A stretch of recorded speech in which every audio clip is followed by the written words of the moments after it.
semua. Kuharap kalian semua baik-baik aja ya di rumah, dan selalu diberkati Tuhan, dan satu keluarga juga diberkati oleh Tuhan, sehat-sehat selalu ya. Sebelum memulai ibadah kita, mari kita saat teduh sejenak. Hendaklah perkataan Kristus diam dengan segala kekayaan di antara kamu, sehingga kamu dengan segala hikmat mengejar dan menegur seorang akan yang lain, dan sambil menyanyikan mazmur dan puji-pujian dan nyanyian rohani, kamu mengucap syukur kepada Allah di dalam hatimu. Amin. Mari kita sama-sama menyanyikan lagu pertama kita, yaitu Satu Nama.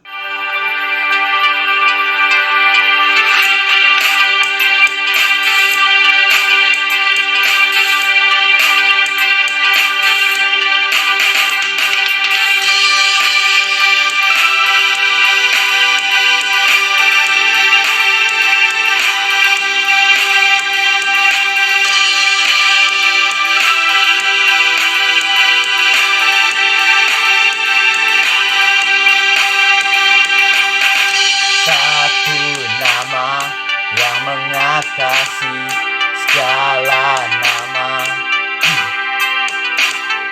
Satu nama yang mengatasi segala nama. Yesus Tuhan, Dia disalibkan untuk gantikanku. Yesus Tuhan yang mati untuk tebus semua dosaku. Gelap sirna di dalam terangnya kemuliaan, sudah dinyatakan belenggu dosa telah dipatahkan oleh kuasa darah Anak Domba.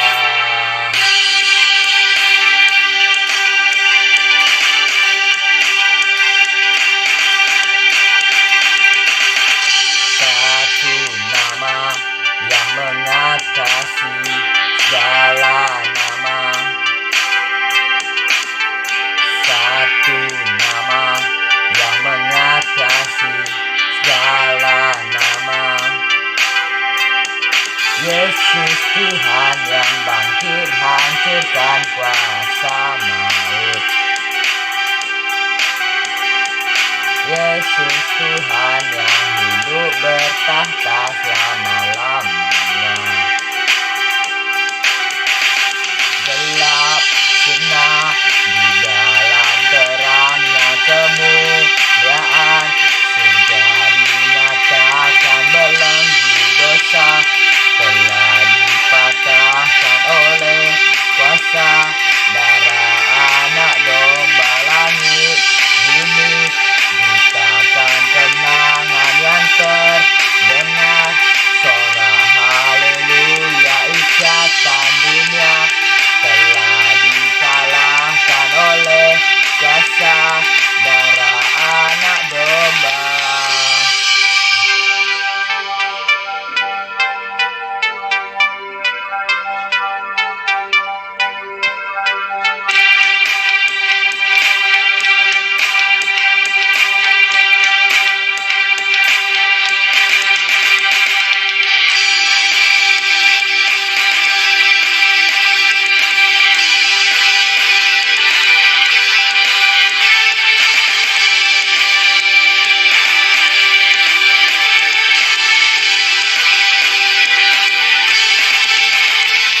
Gelap sirna di dalam terangnya kemuliaan, sudah dinyatakan belenggu dosa telah dipatahkan oleh kuasa darah Anak Domba. Langit bumi beritakan kemenangan yang terdengar, sorak haleluya, ikatan dunia telah dikalahkan oleh kuasa darah Anak Domba. Kita bersatu di dalam doa. Bapa di dalam surga, terima kasih atas berkat-Mu pada hari ini ya Bapa. Engkau telah mengumpulkan kami di sini ya Bapa untuk live stream online ini ya Bapa.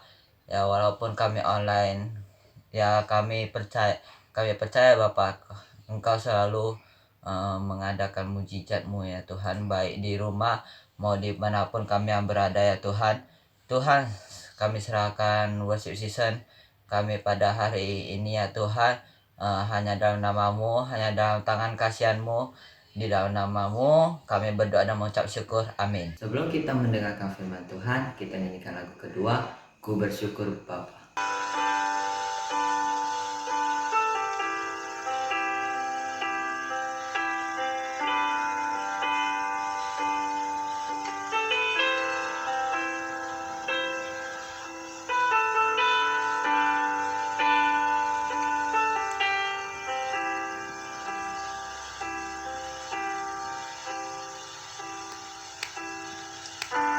Banyak yang Kau perbuat di dalam hidupku, rancangan indahmu terjadi di hidupku. Bapa yang mengerti segala yang ku perlu, kasih-Mu sempurna nyata di hidupku. Ku bersyukur Bapa, ku bersyukur Tuhan, buat kasih setia-Mu di dalam hidupku. Ku bersyukur, ku bersyukur Bapa,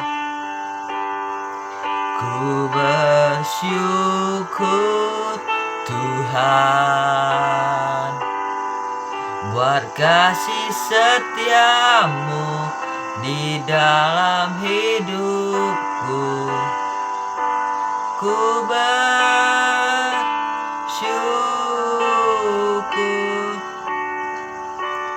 Tuhan.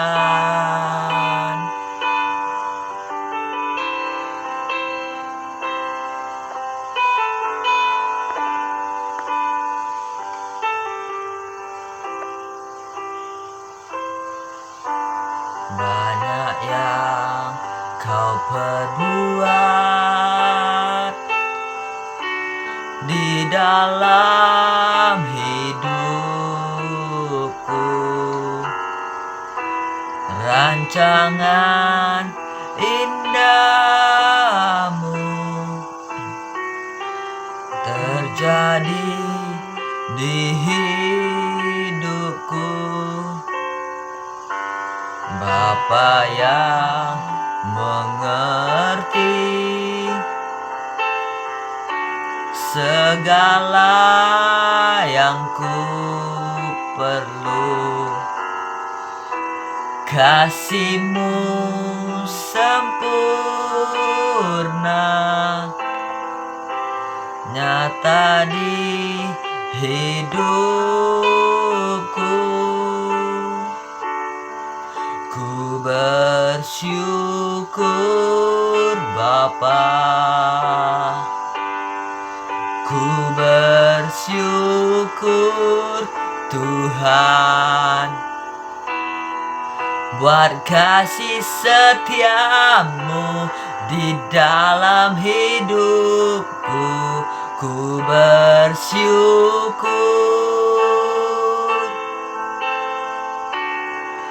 ku bersyukur Tuhan, ku bersyukur Bapa,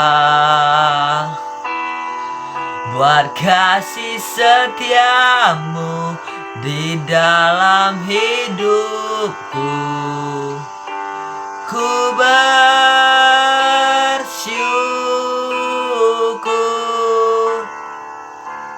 Tuhan,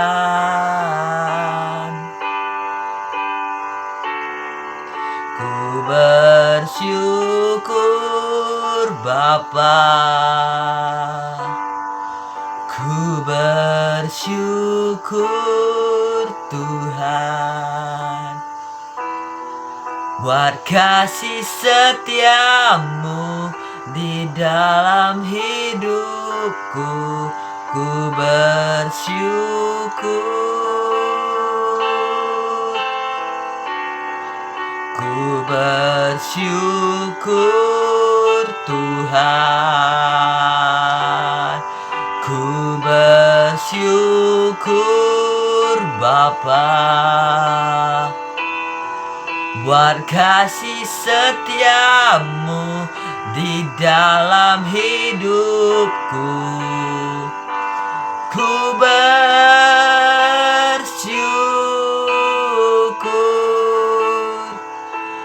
Tuhan.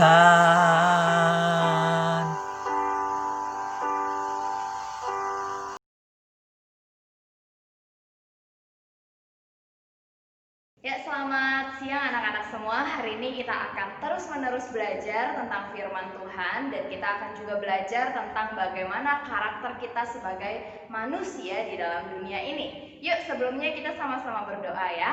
Tuhan, terima kasih hari ini kami masih dapat diberikan kesempatan mendengarkan firman-Mu. Di dalam segala keterbatasan kami, Tuhan Yesus tolong kami supaya kami dapat belajar dengan baik. Di dalam nama Tuhan Yesus kami berdoa, amin. Nah, anak-anak yang terkasih, coba kalian perhatikan judul kita hari ini adalah tentang satu temperamen atau satu karakter lagi dari 4 karakter yang ada, yaitu kolerik ya. Ini adalah karakter terakhir yang akan kita bahas, dan minggu besok kita akan tes bagaimana sebetulnya karakter kamu secara pribadi. Kamu lebih melankolis, lebih sanguin, lebih kolerik, atau lebih pragmatik? Kemarin kita udah belajar sama-sama tentang pragmatik, hari ini belajar tentang kolerik. Nah, sekarang contoh Thea mau tes terlebih dahulu. Kalau kalian lihat gambar ini, dari 4 ekspresi cewek ini, kira-kira mana yang sanguin? Ayo, mana yang sanguin? Masih pada bingung? Kalau masih pada bingung berarti masih belum nangkep nih dari tipe karakter yang pertama sampai tipe karakter yang ketiga. Nanti kita lihat mana yang sanguin. Nah, sekarang coba kalian amati lagi gambar ini. Mana kira-kira yang pragmatik? Coba kita lihat ya, mana kira-kira yang pragmatik? Iya, itu pragmatik, di sebelahnya sanguin. Lalu coba lihat lagi. Nah, ini yang melankolis. Lalu ini yang kolerik. Lihat ya, dari cara mereka mengekspresikan diri mereka ada hal-hal yang berbeda. Kalau sanguin, dia lebih berani untuk berekspresi. Kalau pragmatik, dia biasanya orang yang santai. Nah, kalau melankolis biasanya dia orang yang perfect secara penampilan karena dia ingin dinilai sempurna oleh orang lain. Nah, sekarang kita mau belajar yang paling unik dari semuanya, itu adalah kolerik. Kalau boleh dibilang, kita semua di sini punya 4 kepribadian ini. Bukan berarti, oh contohnya, berarti saya ini kepribadian ganda ya? Enggak, kita semua punya 4 tipe kepribadian ini. Tetapi biasanya dari 4 ini ada 1 atau 2 yang sangat dominan di dalam diri kita. Nah, kita belajar hari ini tentang kolerik. Lihat dari ekspresinya, kolerik ini kenapa selalu diekspresikan dengan ekspresi yang marah. Kita mau belajar ya hari ini. Nah, teman-teman tentu pernah nonton film superhero seperti ini ya. Ada Wonder Woman, ada Superman, ada Iron Man, ada Batman. Lalu banyak sekali orang-orang yang syuting seperti ini jadi superhero gitu ya. Nah, kalau kalian amati, setiap superhero yang ada itu pasti karakternya digambarkan dengan karakter yang kolerik. Coba kalian ingat-ingat lagi, dulu kalau pernah nonton Wonder Woman ya. Kalau misalnya bayangkan kalau Wonder Woman ini karakternya adalah melankolis. Melankolis ini kan orang yang sangat mementingkan perasaan orang lain, ya. Nah, jadi bayangkan kalau Wonder Woman ini karakternya adalah melankolis. Waktu dia mau tonjok musuh, dia mikir, aduh, nanti kalau dia kesakitan gimana? Udahlah nggak jadi. Waktu dia mau menghancurkan benteng lawan atau tembok milik lawan ya, bangunan atau senjata milik lawan, dia mikir dulu, galau dulu. Aduh gimana ya nanti kalau misalnya saya hancurin terus saya nanti gagal gimana ya? Aduh udahlah nggak usah lah. Nah, orang yang melankolis itu kan selalu dia mementingkan perasaan orang lain dan banyak sekali mikirnya ya. Bayangkan kalau Wonder Woman karakternya itu melankolis ya. Ntar dikit-dikit ketemu cowok ya, lawan mainnya terus dia baper. Wah, sangat bahaya ya. Akhirnya dia tidak menyelamatkan dunia ini ya, filmnya berganti gitu ya. Jadi kayak cerita kisah cintanya Dylan dan Milea gitu ya. Nah, jadi kita biasanya menonton film-film superhero ini sangat kental digambarkan dengan karakter kolerik. Salah satu karakter yang menjadi ciri khas dari kolerik ini adalah jiwa kepemimpinan dan berani, ya.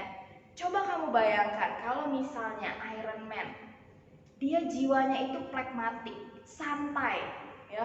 Dunia sudah hancur lebur karena diserang oleh musuh. Tiba-tiba Iron Man datang santai. Ya udah besok aja ngelawannya nggak apa-apa, santai aja santai. Atau misalnya ya, ada Kapten Amerika, dia karakternya adalah sanguin ya. Ketika dia melawan musuh harus semua orang melihat dulu karena sanguin apa? Sanguin dia mau menjadi pusat perhatian.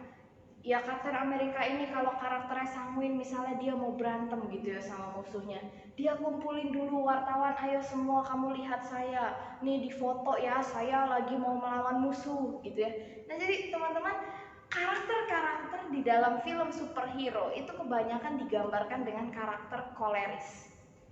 Koleris artinya apa? Dia berani dan dia juga sangat amat berani di dalam membuat keputusan. Kalau serang ya serang, kalau lawan ya lawan, nggak ada galau-galau dulu gitu ya, yang seperti itu tidak ada. Nah maka hari ini kita akan belajar tentang karakter kolerik. Kolerik ini ada di dalam diri kamu juga, tetapi ada orang yang dominan, ada orang yang tidak dominan. Maksudnya apa contoh? Misalnya si A, karakter koleriknya 60%. Lalu si B ada juga karakter koleriknya, tapi mungkin cuma 20% aja.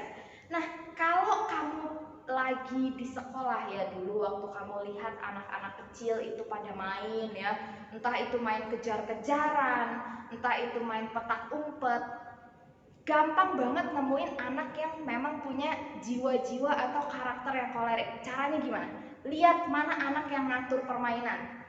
Lihat anak yang main ini yuk, itu pasti dia kolerik. Karena apa? Kolerik, dia mau mengatur, dia berani untuk mengatur, dia berani untuk menyuarakan idenya, dia berani untuk menjadi pribadi yang memimpin. Ini kolerik. Nah biasanya anak-anak seperti ini juga yang dari kecil tuh kalau dia ngomong tuh diikutin sama temennya.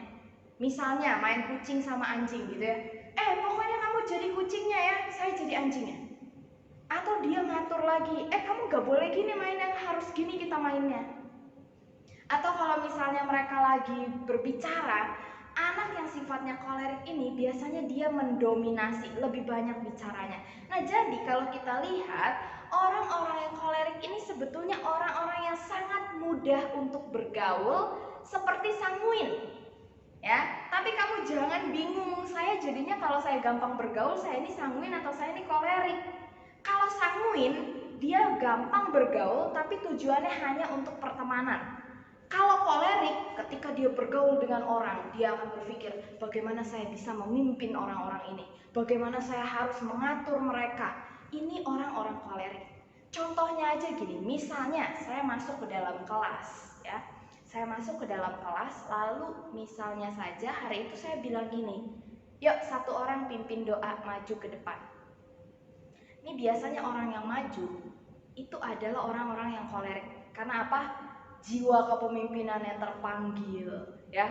Padahal saya tidak memanggil namanya, tetapi jiwa koleriknya terpanggil sehingga dia maju ke depan. Orang kolerik, dia senang untuk memimpin. Nah, orang-orang seperti ini biasanya kalau disuruh kerja kelompok, misalnya ya di kelas gitu, guru masuk, ayo bagi kelompok 5 orang ya. Bayangkan kelompokmu 5 orang. Lalu ceritanya di dalam kelompokmu ini kamu gak saling akrab gitu ya. Tidak saling akrab. Lalu nanti tiba-tiba pasti ada satu orang, ayo yuk kita bikin ini, kamu bagiannya ini ya. Ayo yuk kita kapan kerja kelompoknya, nanti di rumah si ini ya kerja kelompoknya. Kamu nanti cari ini, kamu cari yang ini, kamu cari yang ini. Orang yang ngatur ini, inilah orang yang kepribadiannya kolerik. Jadi kalau kamu merasa ini ya dirimu, aduh saya suka ngatur, saya suka kalau pendapat saya didengar, saya suka untuk memimpin, jangan-jangan kamu punya kepribadian kolerik. Kita belajar terus ya. Ini sampai sini kayaknya mulai ada yang ngerasa, wah kayaknya saya ini, tapi dominan enggak, tinggi enggak presentasenya. Itu makanya harus dites. Kita semua punya karakter kolerik, tapi tinggi enggak? Nah, kita lihat ya.